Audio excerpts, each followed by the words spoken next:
तो आज हम लोग टॉपिक 3 स्टार्ट कर रहे हैं। थर्ड टॉपिक है relationship between coefficient and zeros of the polynomial. तो ये हमारा थर्ड टॉपिक है। हम लोग सबसे पहले एक एग्जांपल लेते हैं क्वाड्रेटिक पॉलिनोमियल का।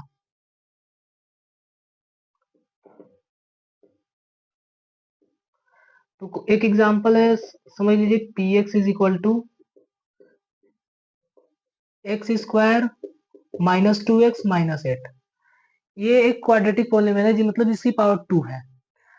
अब कोई भी क्वाड्रेटिक पॉलिनोमियल होगा वो इसी फॉर्म में होगा कि इसमें एक एक्स स्क्वायर वाला टर्म होगा, एक एक्स का टर्म होगा और एक ये होगा।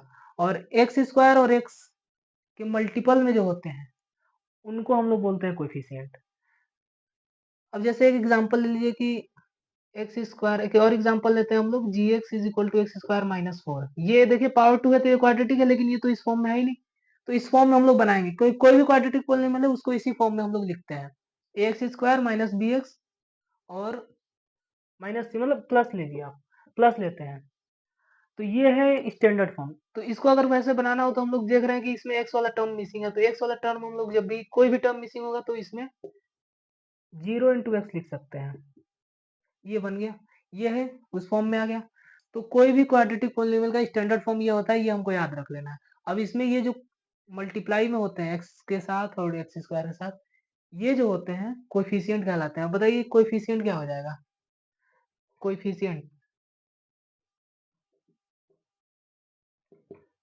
तो वो इसका कोएफिशिएंट ए बी और सी होगा।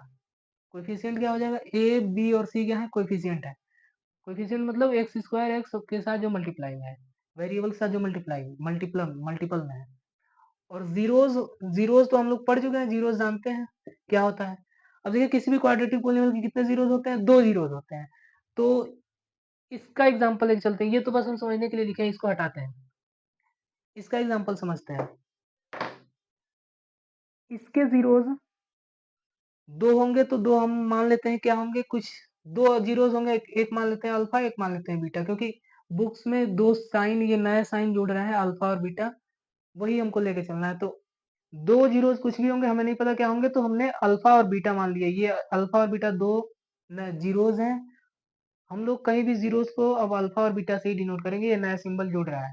आप पिछले वर्ष में पहले से अगर जानते हैं तो फिर अच्छी बात है, नहीं तो अल्फा और बीटा आपको ये याद रखना है। अब देखिए इनके बीच क्या रिलेशन होता है, हमको आज ये पढ़ना है। जीरोस अगर कोई है क्वाड्रेटिक इक्वेशन का और उनका कोएफिशिएंट, उनके बीच में क्या फॉर्मूला या फिर क्या रिलेशन होता है वो हमको समझना है। तो वो डायरेक्ट आप लोग याद कर लीजिए, फॉर्मूला कह लीजिए या रिलेशन कह लीजिए। तो हमको याद रखना है सम ऑफ जीरोस। जैसे इसके 2 जीरोस निकल के आएंगे तो उन दोनों जीरोस को अगर सम करेंगे तो वो हमेशा इक्वल होगा माइनस बी अपॉन ए के। और प्रोडक्ट ऑफ जीरोस जो होगा, मतलब 2 जीरोस हैं, दोनों का अगर प्रोडक्ट करें, अल्फा और बीटा का मल्टीप्लाई करें, तो वो हमेशा आएगा सी अपॉन ए के। सी क्या है? ये वाला सी है और इसके आगे वाला ए होता है, इसके आगे वाला ए होता है। जैसे अगर इसमें से इस पॉलिनोमियल के लिए कोएफिशिएंट ए बी सी की वैल्यू अगर हम पूछें तो क्या होगा? तो इसके लिए ए की वैल्यू 1 होगी, बी की वैल्यू -2 होगी और सी की वैल्यू होगी -8।